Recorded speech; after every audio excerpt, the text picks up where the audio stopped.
Welcome to Energize and Revitalize with Dr. Amy. I'm Dr. Amy Cooper-Smith, a doctorate-prepared nurse practitioner, and this show is about empowering you to live a radiant, healthy, and balanced life. I'm very excited to introduce my guest today, Carrie Meng, founder of Elevate Events. Carrie graduated from the University of Florida with a Bachelor of Science in Exercise and Sports Sciences, a minor in nutrition, and a Master of Science in Sports Management.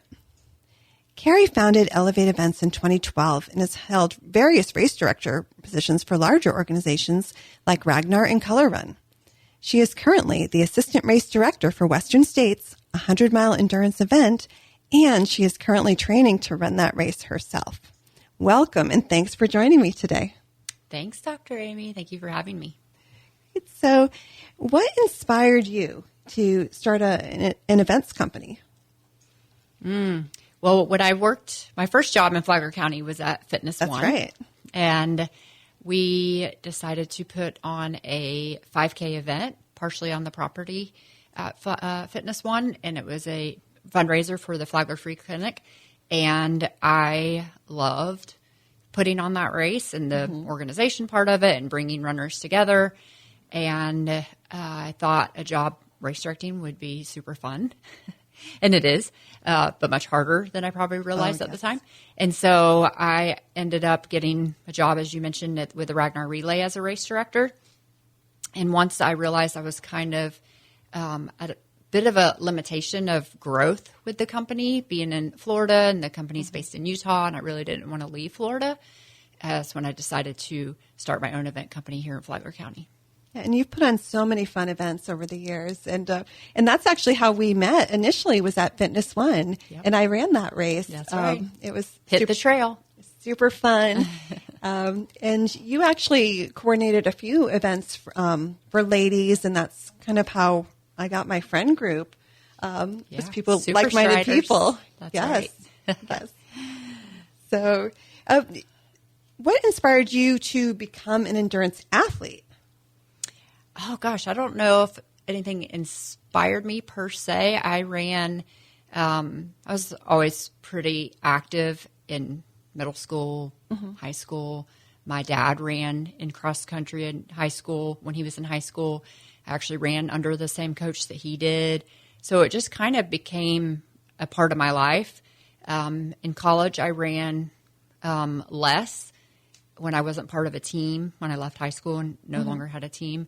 Until I saw like a flyer to run a marathon, and it just wasn't as popular back then, but decided I wanted to try to run a marathon. I knew nothing about training. I didn't even own a watch at the time. So I just kind of went for it, and it was super hard, but very rewarding. And I kind of just stuck with it. So when I moved to Flagler County after graduating college, I started a running group through Fitness One. And really, although there's lots of individual benefits to running, it's also about bringing the community together, and through events and through the clubs and our Super Striders group that we had, the ladies of promoting community wellness. So I don't know of initial inspiration when I was younger, but different things throughout the years have inspired me to continue running and other endurance sports such as triathlons and various fun things like that. Crazy fun stuff. Yes. So your company, you do formal events and informal to promote community wellness. So what role do you see your company playing in just enhancing the health of the community?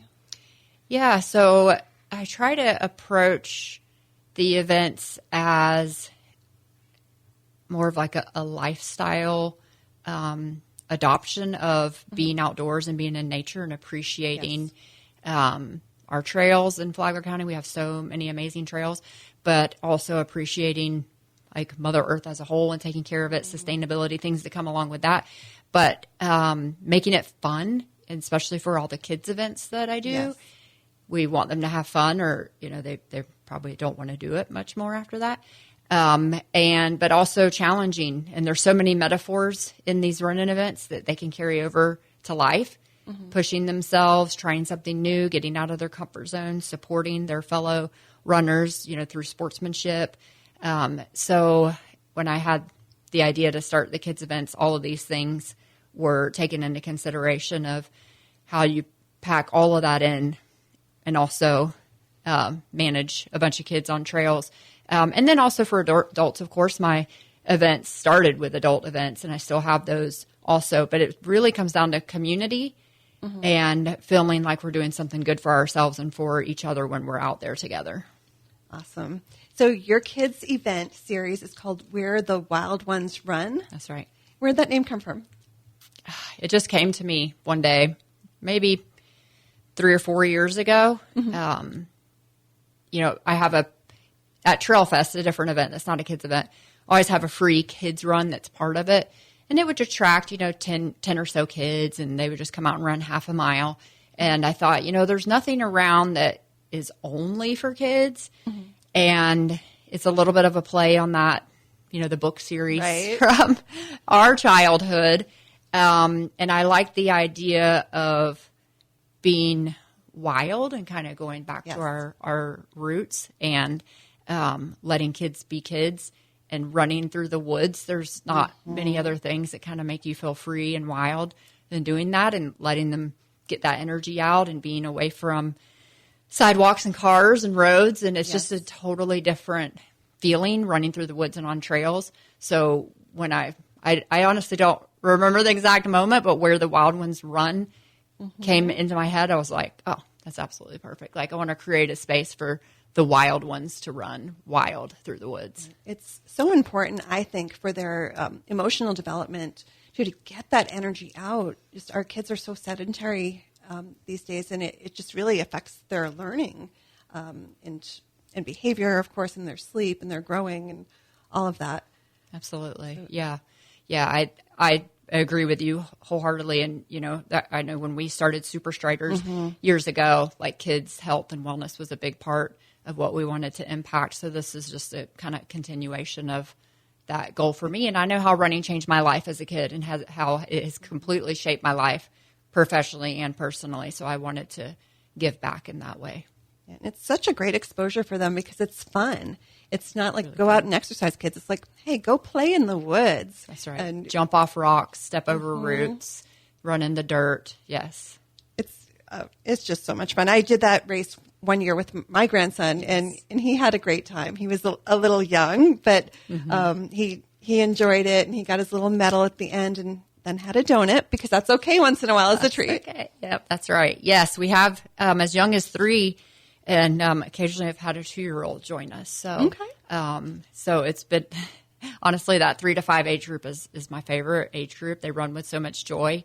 It's really fun to watch and come across the finish line and be so proud of themselves for doing something hard. That's a big part of it is I did it. That's right. So how early can a child do a structured running program? A structured running program. Yeah, that's a good question. I mean, it really depends on that individual child probably. Yeah. At 3 or 5, we're probably not doing much of a structured program as more of like, let's, keep it fun, keep it safe. But even the distance that we run at Where the Wild Ones Run is usually around a half a mile. So as they get older, the distance goes up. We have 3 age groups. And but as far as a structured regular, probably not till they're a little bit older. Right. There's a lot of bone developing still. Yes. but there's middle school teams that are running double-digit mileage throughout the week, and I think it's great for them. But those kids are amazing. They are very. I couldn't run like that when I was young. Yeah, and we didn't have quite the opportunities that they have now for these middle school teams and programs and stuff. It's awesome. So how can parents and coaches help help the kids, build their form and develop endurance, but not overdo it? Yeah, gradual. When the kids are starting off, they're going to start off very light mileage. We want to keep it fun as much as possible. It's not always going to be fun, and life isn't always fun. So we're not trying to cater to that, but we want them to keep coming back and be interested. But as far as introducing them, it would just be like a gradual. So you're going to start them off at shorter runs and making sure they're warming up and teaching them a stretching routine, things of that sort. And as they develop, then you can start increasing mileage and have them run a little bit further. And every kid is going to be different. Mm-hmm. So they're going to progress at a different rate. Well, good. So you also have a trail series or trail event. Yes, Trail Fest. Trail Fest. Yes, so Trail Fest at Graham Swamp. This is going to be year 8 that we've done this event, and it's at the Graham Swamp Preserve, which is on Colbert Lane. It's a mountain bike trail primarily, and a lot of people run it. There's a hiking trail as well. I'm on the board for the Graham Swamp Trail crew that manages the trail and all the trail maintenance efforts. And we put on Trail Fest there every November. There's a mountain bike race and 2 running events, a 10K and a 5K. And that's when we also have the free kids run that's like about a half mile long. And then we usually have live music, and we have a free yoga session for anyone.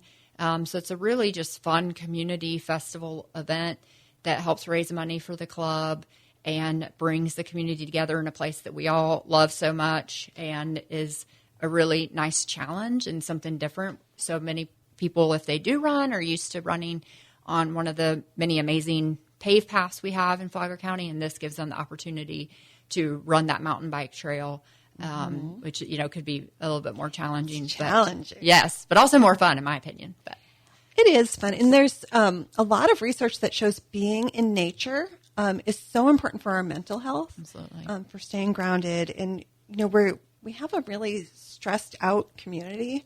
We're a stressed out society, and just even taking a walk in the woods, going on that hiking trail over in Graham Swamp, it's going to help you just diffuse all that negative energy. Absolutely. Yeah, I completely agree with that. And you might see a turtle, definitely some birds, some squirrels. Sometimes a snake, but I wasn't going to mention that, Amy.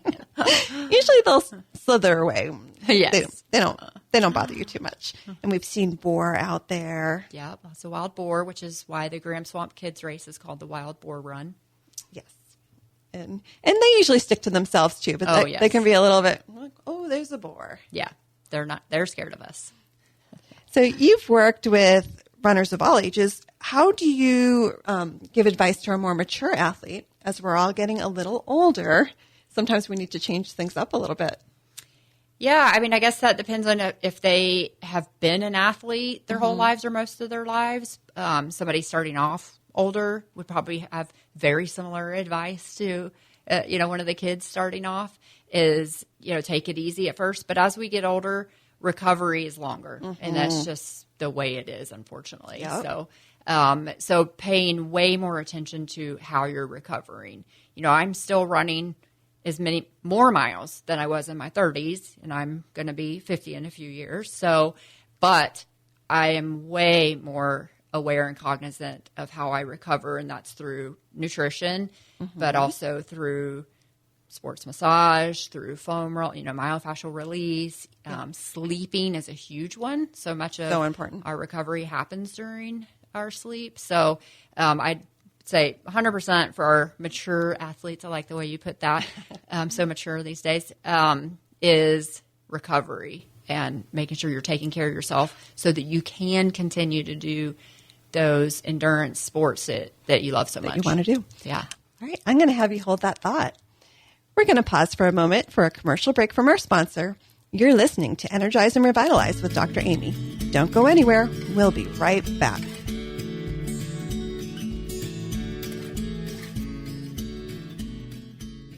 Looking for expert care that helps you feel your best? Meet Shauna, lead practitioner at Amethyst Wellness. With a personalized approach to bioidentical hormones, weight loss, and aesthetic services, Shauna and the rest of the Amethyst Wellness team help you restore balance, boost energy, and feel confident inside and out. At Amethyst Wellness, we take time to understand your goals. It's not one size fits all. It's a plan designed just for you. Schedule your consultation today at Amethyst Wellness in Palm Coast. Your journey to total wellness starts here.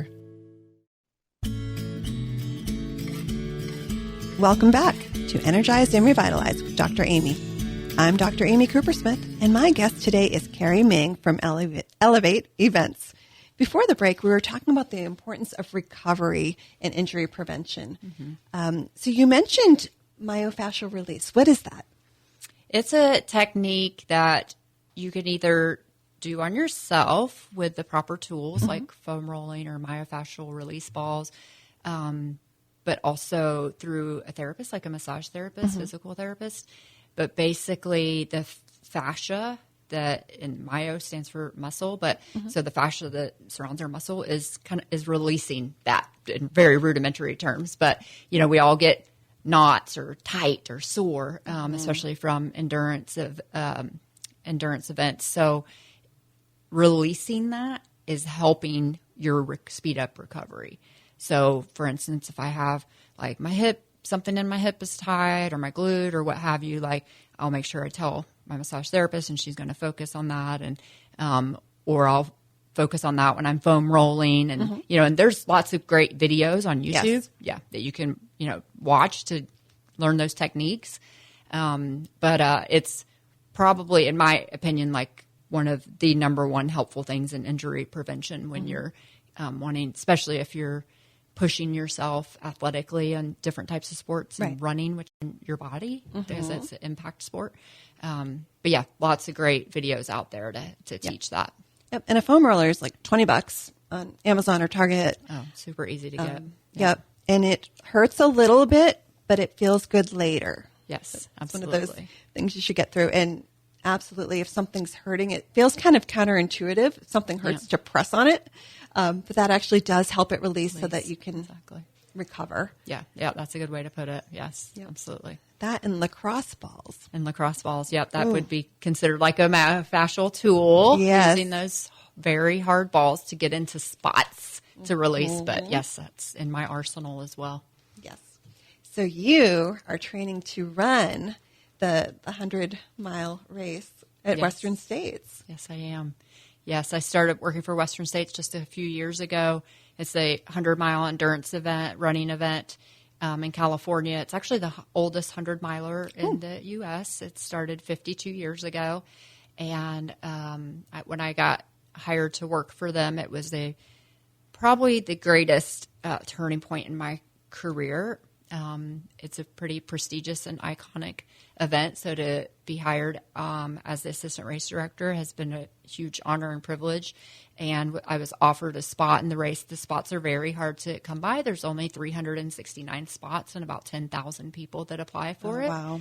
So I was offered a spot through the race director and the board, and I had to run a 100-mile qualifying race last year just to get Prove in. that you could do it. Yeah, basically. So you've done this already. So I did it in Florida, which is quite different than California, Northern California. But yes, been training since December for that. I hired a coach who's familiar with the race course. I bought a treadmill, which has been a significant help in getting the elevation training in that I need because there's quite a bit of climbing as well as even more so downhill, which if you've ever run downhill, you know how difficult it is. And really hard to train for. Very hard, almost impossible in Florida to train for this type of downhill, the impact that it puts on your quads. And so I bought this treadmill that has a downhill function, and it's been a tremendous help in getting my legs ready and getting my body ready for that kind of impact. So it's been a really fun process, and I'm looking forward to putting in all my hard work into a day of celebration on the trails. Yeah, so I was doing a little researching, and so people that have run a marathon, which is 26.2 miles, of the entire population for a person who have done that one time in their life, it's less than 1% of the population. Wow. So then I said, okay, how many people run a 100-mile race? And it came out to 0.0004 or something like that. Wow. So it's very, I don't want to say unusual, but special, I think is the right word. We are very special. And maybe a little crazy. Yeah, probably, yes. Definitely. It's funny, in my world of race directing, in the ultra world, most people run ultra marathons that are in my circle and that part of my life. So it's funny to hear that such a small percentage. Yes. Because in your world, everyone does this. Exactly. What? It's no big deal. I'm one of the few that hasn't run Western States, for instance, like especially, that in the organization. So, I remember there's a much bigger world out there than this little ultra circle. Yes. So when I ran my first marathon, you were there and ran the last mile with me. And when I finished, you said, "Oh, do you want to do an ultra?" And I said, "No, I don't." Bad time for me to ask that. How about now? Have you changed your mind? No, I think I'm good. Okay. I'm going to cheer you on. Okay. Instead. All right. That's important too. So what does a typical day look like for you to do all this training? For the training. I also started strength training regularly. I did it years ago when I worked at Fitness One, but have completely gotten out of the routine of strength training. It's always just been on the back burner. I couldn't stay accountable with myself to do it. And I have the know-how, but I really needed kind of somebody to structure a plan for me. Yep. So when I got offered this spot in the race, which I take extremely serious, I decided in addition to hiring a running coach, I was going to hire a personal trainer. So twice a week, I work with a personal trainer for the strength training part. That's at 6:00 in the morning, twice a week.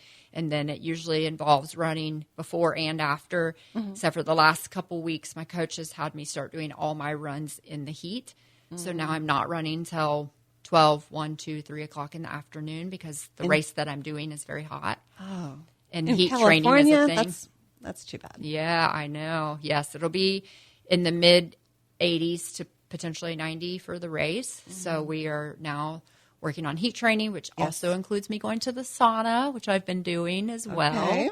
So we have the strength training, we have the running, we have the sauna, we have nutrition training. So that's training your gut to handle all the eating that you need to How do. do you eat while you're running? Yeah, it takes practice. And, the people will be like, "Oh, I just can't do it." Well, yes, you can, but you have to train that as well. So during all of my runs, basically that are been an hour or more, I eat. So a lot of it is the gels that you hear about and chews, but also incorporating a little bit of real food here and there too, peanut butter and jelly or different types of bars. There's so many options out there, and a lot of liquid calories.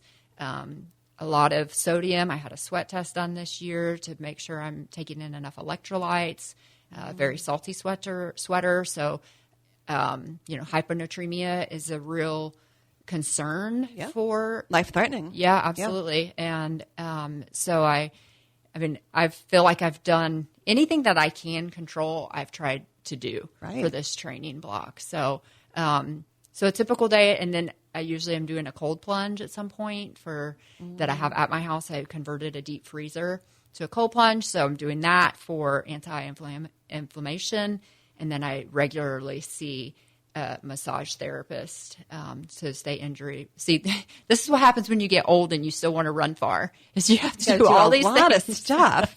I know it feels like a part-time job sometimes. This seems like a in. full-time job doing all this. Yes, it's a lot. It's been so fun though. I've really enjoyed it. Good. Yeah. So how long does it take to run 100 miles? Well, it depends on if you're asking me or our elite runners. Our fastest runners will finish around 14 hours. I mean, it's just unbelievable. That's professional runners. Yeah. Western States and most 100 milers, like a main goal is to run it in one day, which means 24 hours. So that's a big goal. That's a long day. That's a long day. My first 100, I was able to get under 24, so 23:05-ish, I believe. And then the cutoff time is 30 hours. Okay. So most of the runners at Western States will be between the 24 and 30 hour mark. And 24 hours is going to be your little bit more advanced runners, if you will, which anything can happen to anybody. You can have a bad day, you can have a good day, but you have up until 30 hours to finish at Western States. And different 100 milers have different cutoff times, but that's for this race specifically. And do you sleep during that time? No. Do you run the whole time? There's a fair amount of hiking. There's a lot of steep climbs, so people will power hike those, run the downhills and the flats. The people that are winning are running nearly every step. I cannot imagine that. Yeah. That is so hardcore and intense. Yes, agreed. I'm going to try to run as much as I can, but there will be some hiking. Oh, yes. Yes, I think you have to. So this is like a big, bucket list thing. Absolutely. What's next? I don't know. I'm not thinking past June 28th, 29th. Ask me next month. I am laser focused on this goal. Yes. So my what next questions, I'm like, I'm not sure. I'm going to recover. I'm going to take some time off so my body heals completely. And then I'm not sure what's next, but something fun and awesome. Adventurous for sure. Well, good. So if somebody wants to check in with you to see how it went, are you going to be putting it on social media, or what's your plan? Probably. Yes. I will for sure have updates on Instagram, Carry Me to the Mountains, or Facebook. And I'll probably post something on my Elevate event page after the event. So for people to find out about that, they should visit your Elevate event page, and also to check out the wonderful events coming, in the next year. It's a great way for people to just start their fitness journey or continue it. Absolutely. I If you want to do some fun local events, come see us and get the kiddos signed up for next year's series. We'll be opening that in a few months. Excellent. Thank you so much for being on this show. And I cannot wait to hear how you did in your race. Thanks, It's Dr. gonna be Amy. awesome. Thank you for having me. Appreciate your support always. And thanks to our listeners for tuning in to Energize and Revitalize with Dr. Amy. If there are topics you would like to hear, please send an email to radiantpodcast2025@gmail.com. Check out past episodes on Amethyst Wellness YouTube, and please like and subscribe. I'll be back next Saturday morning at 7:30 with more expert insights and practical strategies to help you live your healthiest, most energized life. Until then, stay healthy, and here's to your best life.